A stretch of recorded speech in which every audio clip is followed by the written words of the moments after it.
Welcome to the Vernon Hills Update. The update offers information about a variety of village services.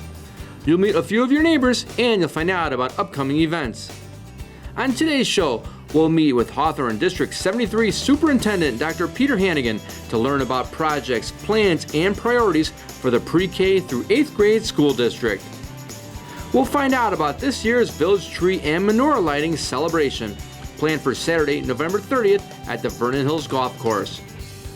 We'll visit with our friends at the Special Recreation Association of Central Lake County and learn how we can support their many programs, including the Special Olympics.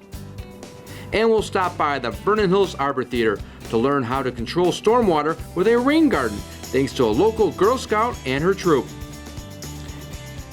Thank you for tuning into the Vernon Hills Update.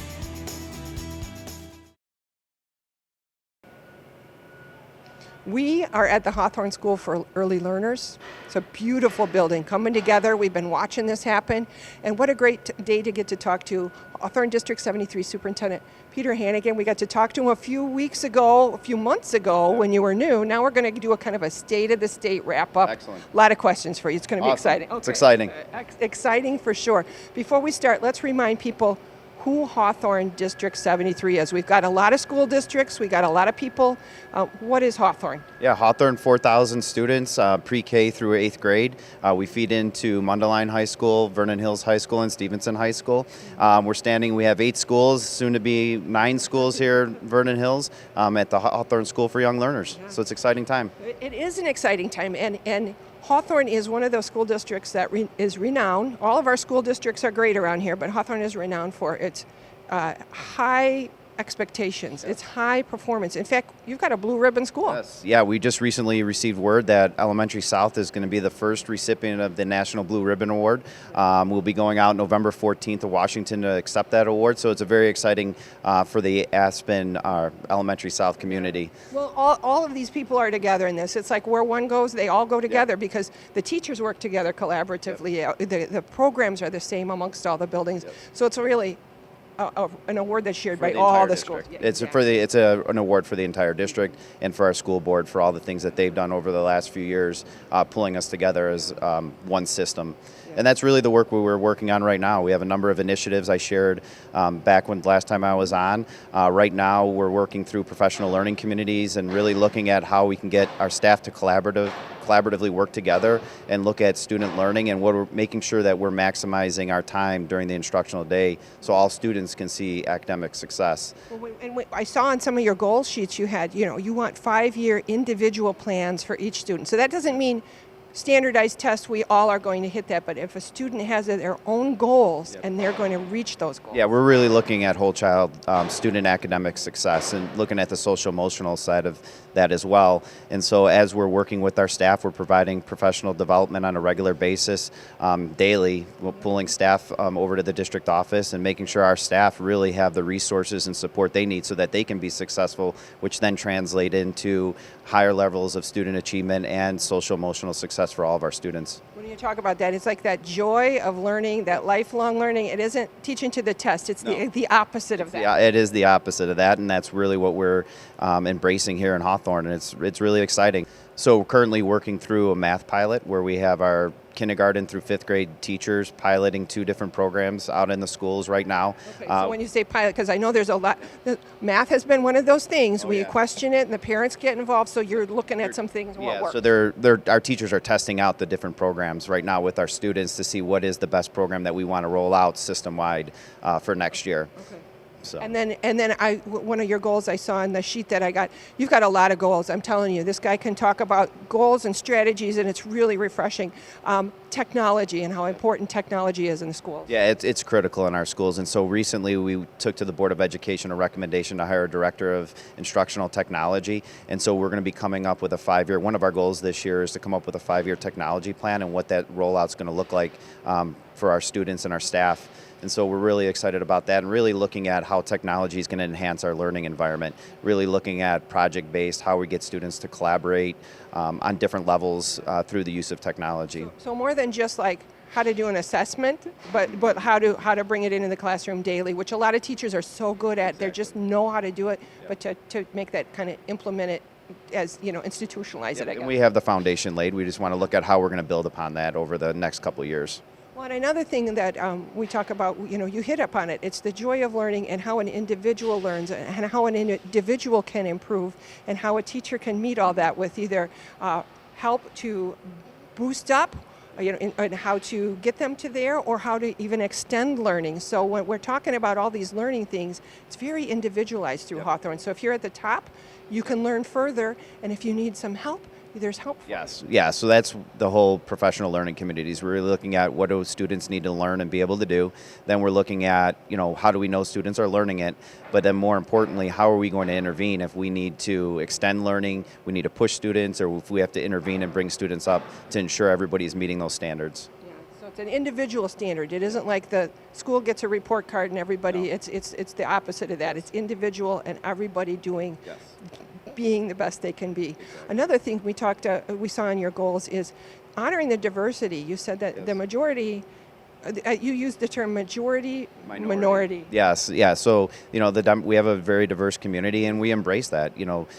Ensuring that we're embracing the different cultural differences in our students and our families, and bringing people together to celebrate that. It's really a celebration here, and it's exciting. Yeah, it is exciting, and it's such a learning opportunity for all of us because we can learn from each other, and to embrace it rather than to homogenize it. That's cool. That's part of Hawthorn. Yeah, that's a Hawthorn thing. Yeah. It is. So, well, there's so many things going on. We're here at this Hawthorn Center. And one of the things that's going on is growth, because the community grows. People want to be here because it's good schools, and that begets more kids, and that's what's happening now. So can you explain, let's cut back to the school that you're building here and how that's going to help that growth initiative. Yeah, so right at the Hawthorn School for Young Learners, 41,000 square feet of learning space, 21st century learning. The way it was designed is to allow for collaboration and flexible seating and things of that nature. We have currently it's 20 classrooms, but there's 4 classrooms that will be dedicated to STEM and makerspace and allowing for opportunities for students to be creative. But what that will do by opening the center is to pull all the kindergarten classrooms out of the elementary buildings, with the exception of the School of Dual Language. Those kindergarten students will remain there, but it'll allow for the flexibility as we start to grow. We'll be able to add more classrooms at the elementary buildings. So it relieves some space needs at each elementary. And then when we talk about what's going on here, this was a partnership and a collaboration all the way too, because it's quite interesting if you were here from the beginning, folks, because it's attached to the Park District Sullivan Center. So it was all people working together, including the library got involved. This project wouldn't have come to life without the working with the village, the Park District, and the library. Through that partnership, we're going to be sharing a gymnasium with the Sullivan Center. We're going to be using the Aspen Library in order to take our kindergarten students over to the library to get text and visit the library. And then just working with the village, navigating the traffic and things of that nature, and how we're going to run arrival and dismissal. It truly is a village here. Yeah. And it's kind of interesting. You came from a big school district with a lot of schools. I have to say it's kind of unique. This is very unique, having 2 campuses essentially, and navigating start time, end time, and traffic flow and things of that nature. I wasn't accustomed to navigating all those particulars, but we have a great team working with the village and our business manager Abe Singh and our Board of Education. But it's everybody coming together for what's best for Hawthorn 73 and the village of Vernon Hills, and so it's really the community is behind it. And when we watch for this building, are you having kids here this coming fall 2020? We anticipate taking occupancy end of May, early June, and so we will be open for the fall of 2020, where we'll be welcoming in all of our new kinders. We'll have to watch, because I hope you have a ribbon cutting so we can all walk around and enjoy it. Yeah, but we will be celebrating the opening of this building. Trust me. We all will be celebrating with you. Well, and we talk about the growth. So let's also look to step 2, because I know phase 2 of projects that you've got in place. Some improvements are coming to Hawthorn Middle North as well. Yeah, our next project with the referendum is Middle School North, and so we are in the technical design phase with the village, working through that, adding 7 classrooms to Middle North and a gymnasium, and so to accommodate that growth. So we're on step 2 of the 5-step process here. So you hit the ground running here. It's a lot of fun, though. Yes, it's a lot of is. excitement. So it's exciting. And I know that you always have opportunities for people to connect. If people want to learn more, you now stream your board meetings too. So Yes. you wouldn't even have to get off the couch. You No. can watch the board meetings. Yep, 7 o'clock. Our meetings are on the third Thursday, for the most part, the third Thursday of the month. But all the board meetings are listed on our district website. They're live streamed and then they're archived on our website, so you can go back and watch previous board meetings. But we have an open door policy. We want to make sure we're putting the good word about what's happening in Hawthorn out to the entire village and public. Well, and there's ways to get involved too. If you want to help, if you want to, if you're an organization that wants to support somebody in some way, you got the PTO is very involved. You've got Key to 73, the foundation. Yep. Yeah, The Key to 73, our foundation. They do a number of events to support our staff and our students. The PTO, obviously, regularly in our building, supporting students and our staff and our parents as well. But then just in general, you can always contact if you have a student in the system, you can always contact the building principal or classroom teacher. They're always looking for volunteers, always. Yeah, there's always a place, whether you're helping read or you're helping do something. It's really fulfilling. It's really good work to be in the classroom. These are beautiful classrooms filled with joyful kids, and that's why we like it. So thank you for taking the time today. I know we could talk for hours because there's so much to talk about. So be informed. Go to the board meetings. Watch online. Check the website. Ask questions, and then we will be ready because we can't wait to come through this building. We're watching it go up quick, and it's going to be fun. So thank you very much for all you do. Thank you. Thanks for having me on.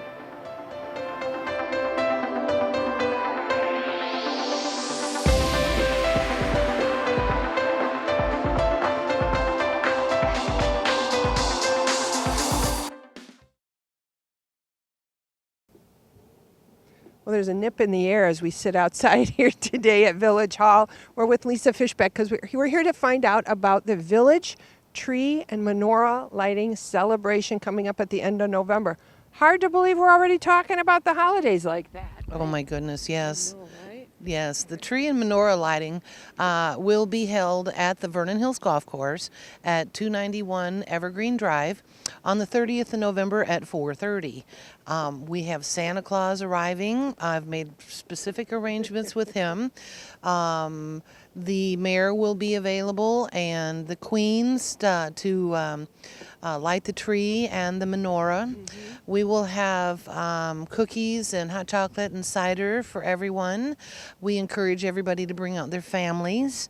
It's a short event, so if you arrive at 4:30, it doesn't take but an hour. So we have, oh my gosh, it's already coming up. It's coming up, and when we say November 30th, which is a Saturday, at 4:30, and Thanksgiving is late, so the tree and menorah lighting feels a little late, but we'll be right upon the heels of everything. Right. But we would love to have everybody come. It's a nice little event for the family, and little ones get to meet Santa Claus. And it's neighbors, it's low key, it's a great way to bring in the holidays. And everybody's in the clubhouse to start, and then everybody kind of treks outside to hit the button, and that's always a very exciting time. Oh yes. So thank you to the village for putting that on. That's a nice way to ring everything in. And we talk about something else the village can do, and that comes with the giving back. Over the holidays or any time of year, we have two food pantries, two township food pantries that the village supports, and that need is huge. And you can help people support that. Right. We have pickup locations, or drop-off locations, I should say, at the Vernon Hills Village Hall here at 290 Evergreen Drive. You can also drop off food items at the police department and also at our Public Works Department. We will make arrangements to have the items transported to the Vernon Township Food Pantry. They need everything. Non-perishable food items, household items, toothpaste, paper towels, diapers, canned vegetables, macaroni and cheese, cereals, granola bars, non-perishable food items. There are people out here in our local area that just don't have the funds to be able to help out their families. So we encourage you to utilize our bin here at the Village Hall, drop things off, and we will ensure that it gets to the people that really need it. And that's all year round. Sometimes we think of it more at the holidays as we're trying to do good deeds, but that's all year round you can drop off. And in fact, that bin at the police station is open 24/7. So if you're ready to go, and if somebody has a huge drive at their worship house or their organization or their company, you can help, because sometimes it's collecting it up and getting it where it needs to go is a trick. So you can help with that. We'll come get it. If you want to have a corporate, your Christmas party, have everybody bring a can of green beans or something. If you collect a lot of food items, just give me a call. We will make arrangements to have the items picked up and taken to the food pantry.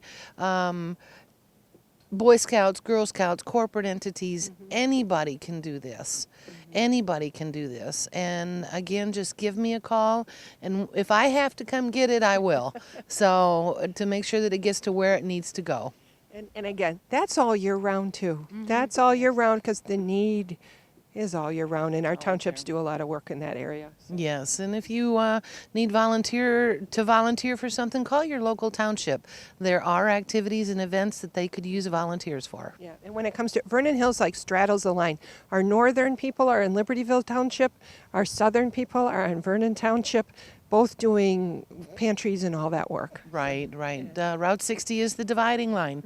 So. Well, thank you for the information. If people want to know more, they can send you an email, they can call you.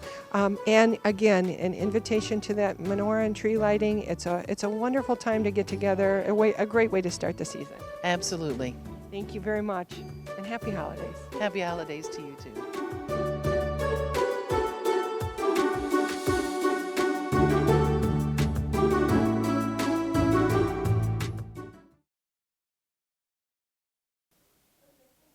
We have come over to Oakwood Road to the offices of the Special Recreation Association of Central Lake County. I think I got that right. Did I get it? SRACLC is the logo you've probably seen, the letters we go by. We're here with John Buckner, who's the director, and we've got Cassie and Kelly, who are going to tell us about programs over here. It's been a little bit since we've been over here, Mr. Buckner, but you guys have been here for a long time doing work on behalf of our community. We have. We've been in existence since 1976. We actually moved to Vernon Hills in 1998, and how we operate is one of the things the state of Illinois does really well, and they allow units of local government to cooperate with each other to provide our services by pooling resources, pooling money, pooling the population, and the end result is SRACLC, where I think there are roughly 25 special recreation associations in the suburban Chicago area, and we're one of the more that are far north. But our purpose is to provide recreation for people with disabilities, and we're an extension of park districts and village municipalities. When you talk about park districts and municipalities, we're watching this from a Vernon Hills point of view, but it isn't just Vernon Hills and SRACLC. You've got a few organizations. That's correct. I'll see if I can get all these. It's the park districts of Vernon Hills, Grays Lake, and Mundelein, and the villages of Lincolnshire, Hawthorn Woods, Lake Zurich, and Libertyville. I can't forget Libertyville. But yeah, we're an extension of those units of local government, and we provide what they do. We just do it for people with special needs, and from all ages, from youth to youth with autism to adults with Alzheimer's. We try to serve it all. So adaptive experiences for all ages, because you said it starts at what, like age 4-ish? What's the youngest we have? We take them at age 3 generally. Oh, really? Mm-hmm. And you said all the way up through our senior level. Yeah, full adulthood, all the way up to 60, 70 years old. Well, and that's something when we talk about the adaptive programs, I always think of sports and things like that, but there's a variety of programming. I've been to plays that you guys have put on. Can you kind of give how broad are your programs? It's incredibly broad. We try to mimic what you would see at your local park district for people without intellectual disabilities. So we have the sports like you would normally think, arts and crafts, drama, cooking, and then field trips and community outings are really popular too. And there's summer events too. I know a lot of times, and in the summer you ratchet it up just like the park district does, and that's where you use a lot of volunteers and things like that too. So yes, we have over the course of the year we probably have roughly 150 seasonal staff. So that can be teenagers, it can be people who want to stay at home with their children and work 5 to 7 hours a week. We have people who work 2 hours a week up to 18 or 19, 20 hours a week. So it really depends on what you want to do and what your interests are. We can provide work for you, but we provide a lot of jobs for people too. So you're a big employer, and I guess let's quantify. We talked about how it is a wide range of age groups and a range of adaptability that's needed. But how many people are we talking that participate in the programs around here? Who can speak to that? Probably around over 300. And again, it's just like all park districts. It ebbs and flows depending on the season and depending what's going on. So hundreds of people. Hundreds of people, hundreds of programs. I think we're in the neighborhood of 500 or so or more programs that we do. And we'll have some people who might participate just in the summer, and then we'll have some people who will participate 3 or 4 days a week. Mm-hmm. So once you get to a certain age, your social networks start to shrink a little bit, and that's where we provide options really for people 6 days a week for sure. And it's their social it's social connection. Right. And I think we were talking with you before we started rolling camera that for the adults, that's kind of the unknown programming that sometimes people don't realize it's available for adults that have some adaptive needs. You've got that connection for people. We do. We offer an adult day program Monday through Thursday, 45 weeks of the year. We serve about 30 to 35 people, and we do different activities throughout the day, exercise, social activities, board games, and then we try to take field trips and work on their daily living skills. And so you said that, I heard somebody say even like Alzheimer's and dementia, does that play into that? Is that a possibility? It is a possibility. Currently, we don't have anybody that has that, but we definitely would be willing to take them and adapt the program. Because that's the sort of programming that we see we have more and more need for. And before we started talking too, we talked about how there's the programming that you do that is adaptive for the individual that needs the adaptation, but there's also the whole family or the caregivers have an opportunity to have a network as well, and that becomes an important offshoot that is very special to what SRACLC can do. Yes, I guess the benefit of our programs can come from a lot of different ways for families. It can be from a skill development standpoint, it can be from purely a social standpoint, and then from the family. I mean, having a child with special needs can be draining at times. It can be a source of respite for that family too. So it really is. We don't tell the family what to gain the benefit from. That comes from them, and however they choose to participate with us is really it's our job to have the best program possible. Then. Mm-hmm. So who can talk about some of the special events coming up? People are watching this in November. You had mentioned some things that are happening. Yeah, we do have a couple special events coming up, and by a couple I mean a lot. So I'll just highlight a few. One of the big ones we have early in December is our annual holiday train ride. We jump on the Metro with Santa Claus, ride it for about an hour and a half with treats and songs and stories. And the kids come with their families. It's one of those family networking opportunities. Moms and dads get an opportunity to speak with one another, while the kids have a safe place to really be themselves no matter what disability they have, free from judgment, and celebrate the season. So that's really fun. Another one we have coming up is it's a fundraiser, our holiday tree festival put on by our foundation. That will be on November 9th, and we'll come together to celebrate disability and raise funds for our recreation programs.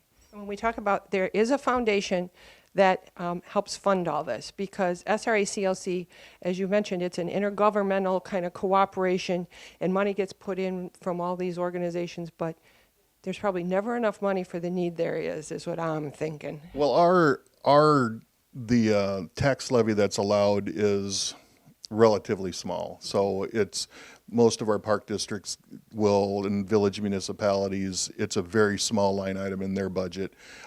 No amount is insignificant, but it provides us with the ability to do our grassroots programming. And then our foundation was formed in the early 2000s with the purpose to provide extra things for us, adaptive equipment, and we do fundraising. We something that we're really proud of is we created a really state-of-the-art sensory room, and we raised over $100,000, and we built this room at a cost of $75,000 to $80,000, and we did it without any use of public money. So and it's a state-of-the-art sensory room that we hope people will take advantage of. It just opened this past summer. But Where's that at? it's currently it's at Washington. It's no longer called the school. It's Washington Early Learning Center in Mundelein. Okay, I know exactly where you're at. So. But it's the idea of pooling revenue and pooling all of the funds that we receive. That's how we're probably. I like to say we're probably one of the more efficient uses of local government money. Well, and when we talk about money before we started, I was also surprised because I always think of you guys as the Special Olympics people. And I did not realize that if I give money to Special Olympics, it goes to those tournaments and that organization.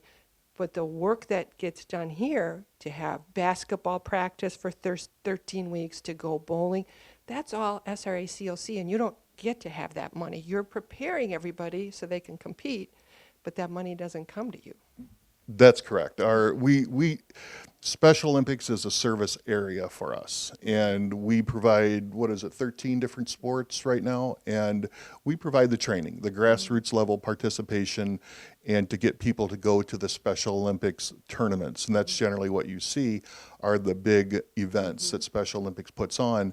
But Special Olympics programming is really just another area of our agency's programs. So I guess what I'm saying is if you like to support the Special Olympic teams that all of our local folks do, the grassroots way to support that is to give toward SRACLC. I know you don't like to do a commercial, but that would be correct. You're absolutely right. Is that the money, any funds that are donated to our agency stay local, and that's I think a very important thing that we want to get across is when you are donating to our agency or coming to our special events that our foundation does or our agency's golf outing that we have in the fall.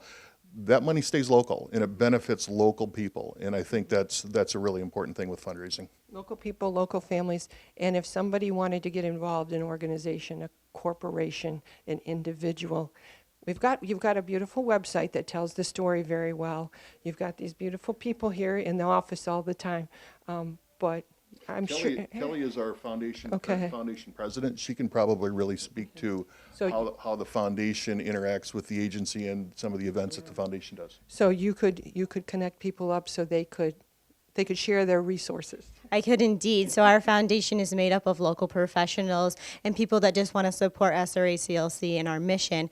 And the foundation's purpose is essentially to raise funds for this agency. So like John said, to get some of those big ticket items like our minibuses out there. To connect with us, come to one of our events. We have two big ones each year. I just spoke about the tree festival, but we also do a bowl-a-thon in the spring. Or join the foundation. We're always looking for people with big networks in our community who can bring something to the table as part of our foundation. Small commitment. We meet 3 times a year. There's only 2 large events. We're looking to grow, but it's fun, and it's you'd be well connected on our foundation. Well, it would be rewarding. And do you and volunteers? Do you guys take volunteers too? If somebody has, I'd like to help, what can I do? Yeah, absolutely. We're always looking for volunteers to assist at our programs or help out at our fundraising events. We definitely utilize them in ways to help our participants be successful in our programs. Excellent. We learned a lot here today, but we just scratched the surface. There's so much more to know about what you do and how you do it. So we appreciate the time that you've taken with us. We appreciate the heart and love you put into this, because it's a hard job you all are doing, and you've been doing it a long time. How long have you been doing it? Long time. I started in 1985, and I've been the director since 1990. Yeah, so that's a labor of love It too, is, right? very Yeah, much so. very, very, very, very thankful for you for doing it. Thank you for all you do. Thank you to all your volunteers and staff. If people want to find out more, go online. Come talk to these people. They're ready to talk. They love what they do, and they love what they're able to do for all the community. So thank you all for taking the time, and let's all support you. Go online, give a donation, see where you can help. Thanks very much. Thank you very much.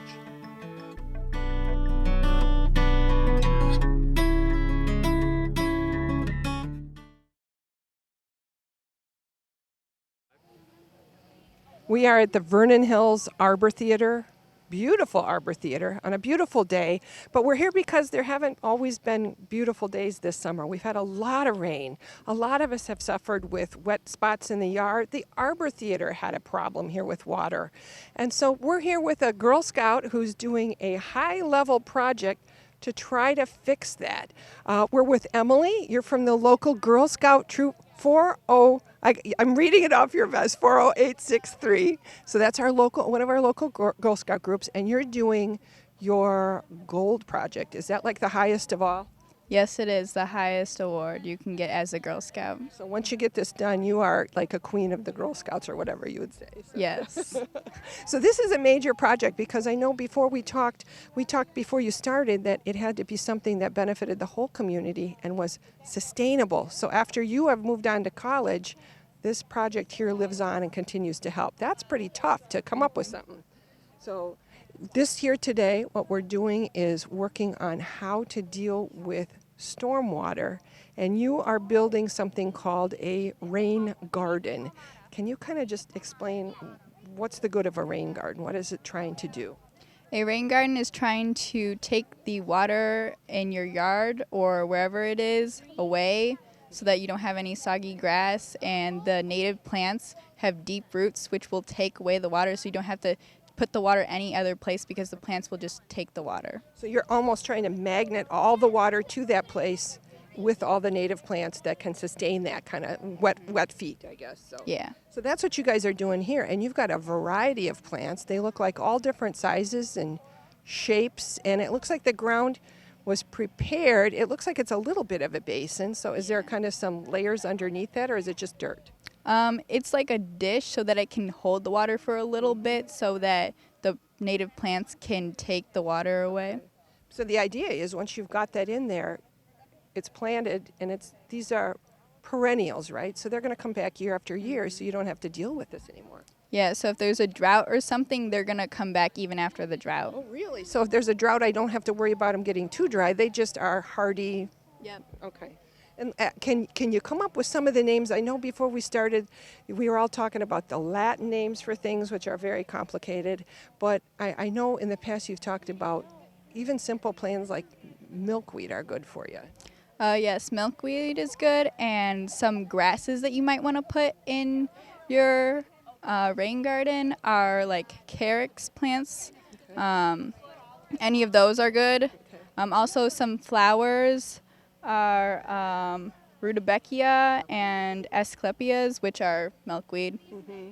So on all these, they're pretty too. So you end up, and each year it gets better because the plants fill in, and the idea is you don't have to worry about that spot in your yard, and the rest of your yard stays dry, which was a huge problem. So at the Arbortheater, so this is a pretty huge rain garden, but you can do this on a smaller scale. Yes, you can break it down in half because this is about 300 square feet. And so it's pretty massive, but the Arbortheater is a massive place. So even if you just did it in your swampy area you've got in your yard and you just make that the dish, you could do this on a smaller scale. This is pretty exciting, and I know you've got a lot of Girl Scouts here working. I know Girl Scouts, that's part of your leadership. You need to organize it and lead it and train them and all that. And you've got a good group here. So can you tell us a little bit give us a commercial for Girl Scouts, how it's been important for you? Because it looks like everybody's working hard, but they're having fun. Girl Scouts is a place where girls can grow up and be themselves and learn things about themselves without having others, specifically boys, in the way, you know? So you can become who you are, find who you are, and grow as a person. That's really a good way of saying that. And I think that's what we're looking for. All of us are looking for in this world. So I know if somebody wanted to find out more about rain gardens specifically from our rain garden expert, Emily, or if you wanted to find out about Girl Scouts, probably I think what we'll have people do is call over to Public Works Department, but they can get you connected with Emily, and Emily can tell you if you've got a young woman that would like to be in Girl Scouts, or if you need a rain garden in your yard and are trying to figure out how to do it. Emily's got a lot of information. So thank you for all you're doing, Emily. Good luck on this gold project, because I know there's a lot more steps to this, but you're almost done. So this is awesome. Thank you for doing this, and thank you for taking the time to talk today. Thank you.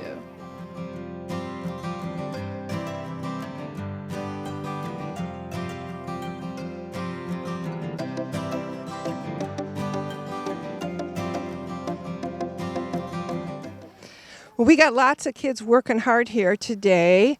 You guys are Girl Scouts, right? I am. Yes. And so, how long have you been a Girl Scout? Since second grade. Oh, so you've done a lot of projects here. And how about you? Are you a scout or just here to help? Oh, I'm just here to help. Yeah, she brought me with, and I'm really happy I'm here. Yeah, it seems like a really great project, and you're going to be able to watch this for many years to come. That's got to feel good to know you did something that's going to stay in the town a while.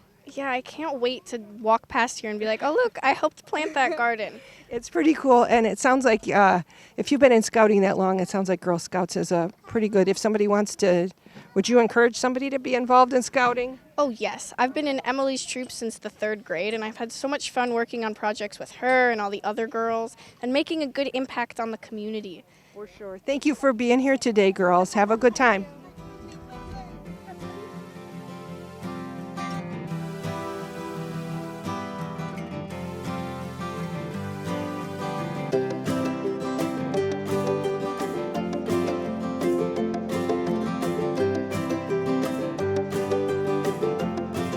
Okay, I got some girls here. Who's in Girl Scouts here today? I am. All you guys? Are you all you two? Okay. Have you just started, or how long you been in Girl Scouts? I've been in it since like Daisies. I've been in it since Daisy, except I joined Daisies a bit late. Well, yeah, but still, you're here today. So, and how about you? I joined at Daisies, but same. I've joined a little. Same. I've been here since the very start for Girl Scouts. So. Well, Girl Scouts looks like a lot of fun. Yeah, am I right with that? Yeah. Is it fun? Yeah, it is fun. Yeah, it's fun. Okay. And what's the best part about today? Helping out people.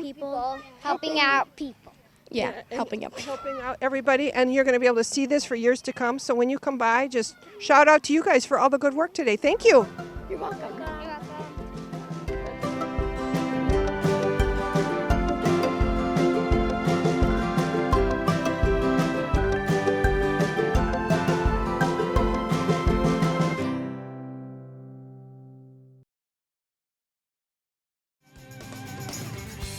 Up this edition of the Vernon Hills Update. If you have comments or suggestions, please contact Mike Storto at 847-918-3560 or email mikes@vhills.org. Thank you for tuning into the Vernon Hills Update.